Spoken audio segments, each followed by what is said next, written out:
The emergency room doors burst open at 2:47 a.m., and Dr. Michael Chen knew immediately that this night would haunt him forever. The young woman on the gurney was barely conscious, her skin pale as winter snow, her breathing shallow and labored. Behind her rushed a man in his late 20s, his face streaked with tears, his hands trembling as they reached for hers. "Sarah, Sarah, please," he cried, his voice breaking against the sterile walls of County General Hospital. Dr. Chen had been practicing emergency medicine for 15 years, long enough to recognize death's approach in a patient's eyes. As he began his examination, checking vitals and ordering tests, he felt the familiar weight of impending tragedy settling over the room. The numbers on the monitors told a story he'd seen too many times before, but never quite like this. The man, who introduced himself as David Morrison between desperate pleas for help, refused to leave Sarah's side. His grip on her hand was fierce, as if he could anchor her to life through sheer determination. Dr. Chen had seen many devoted partners in his career, but something about David's presence felt different. There was a quality to his devotion that transcended ordinary love, something ancient and unshakable. 3 hours later, as dawn began painting the sky outside in shades of pink and gold, Drive.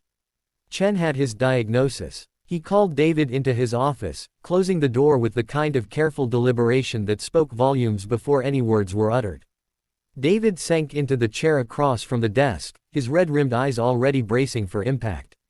"Mr. Morrison, Drive," Chen began, then paused, searching for words that could make the unbearable slightly more bearable.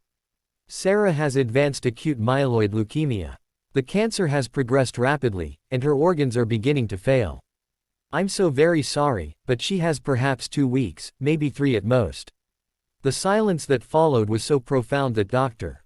Chen could hear the wall clock ticking, each second a small eternity. David's face cycled through emotions, disbelief, anguish, rage, and finally, something unexpected, determination. "Then we need to get married," David said quietly, his voice steady despite the tears now flowing freely down his cheeks. "As soon as possible. Tomorrow, if we can manage it." Dr. Chen leaned forward, his professional composure cracking slightly. "Mr. Morrison, David, I understand you're in shock, but you need to think about this. The next 2 weeks will be incredibly difficult. Sarah will deteriorate rapidly. There will be pain, confusion, and profound suffering. You're young, you have your whole life ahead of you. You don't need to bind yourself to." "To what?" David interrupted, his voice rising. "To the woman I love. To the person who changed my entire world. To medical bills you'll be paying off for years." Drive. Chen said bluntly, abandoning bedside manner for hard truth. "To survivor's grief. To being a widower before you're 30. David, I've seen this destroy people." David stood abruptly, pacing the small office like a caged animal. "Do you want to know how we met?" Drive. Chen. He didn't wait for an answer. 2 years ago, I was standing on the Riverside Bridge at 3 in the morning. I'd lost my job, my apartment, my purpose. I was ready to jump. Dr. Chen felt his breath catch. Sarah was walking home from her shift at the diner. She saw me standing there on the wrong side of the railing, and do you know what she did? She didn't call the police. She didn't shout or panic.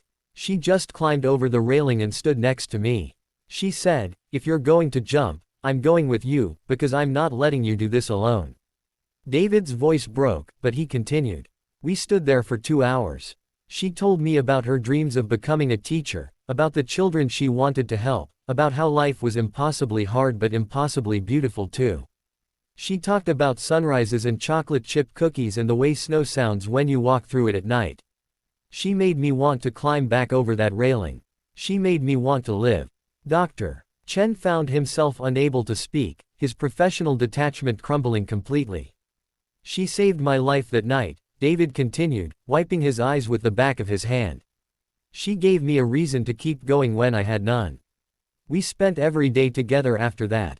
She helped me find work, find hope, find myself again. And 3 months ago, I bought a ring. I was planning this elaborate proposal at the botanical gardens she loves so much." His laugh was bitter and broken. "I was waiting for the perfect moment. Isn't that stupid? As if any moment with her wasn't already perfect. You can't marry her, she's dying."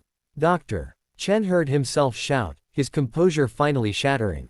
All his years of medical training, all his carefully maintained professional boundaries, dissolved in the face of this young man's determination to embrace heartbreak.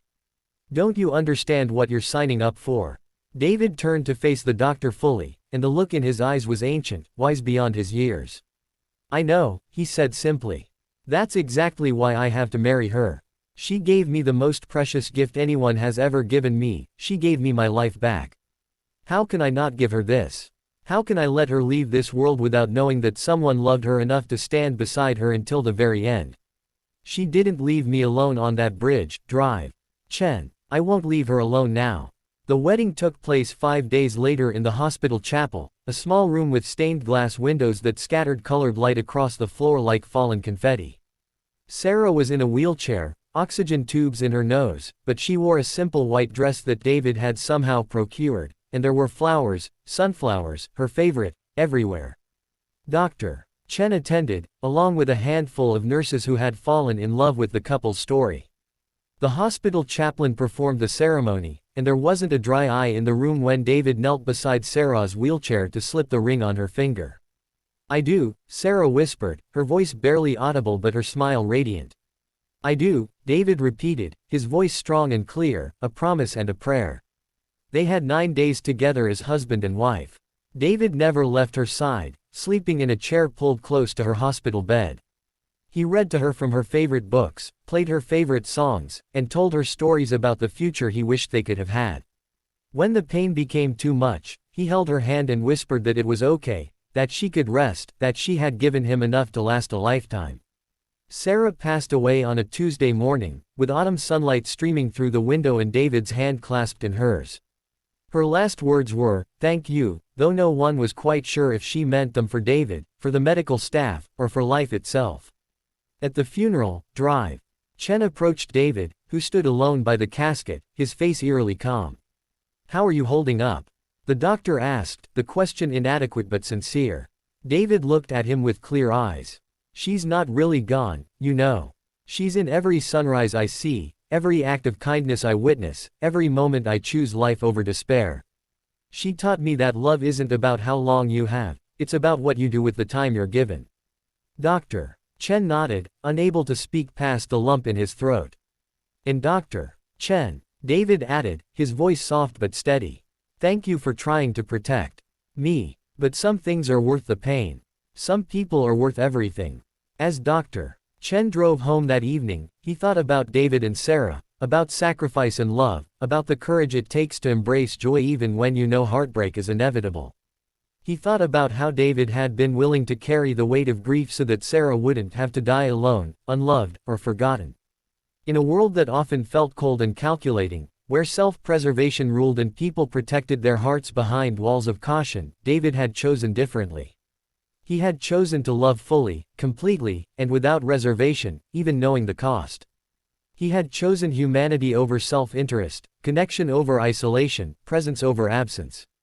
It was, Dr. Chen realized, the most beautiful and terrible thing he had ever witnessed. And it had changed him in ways he was only beginning to understand. Some stories of love don't end with happily ever after. Some end with simply, I was here, I loved, and I made sure you knew it. And sometimes, that's more than enough. Sometimes, that's everything.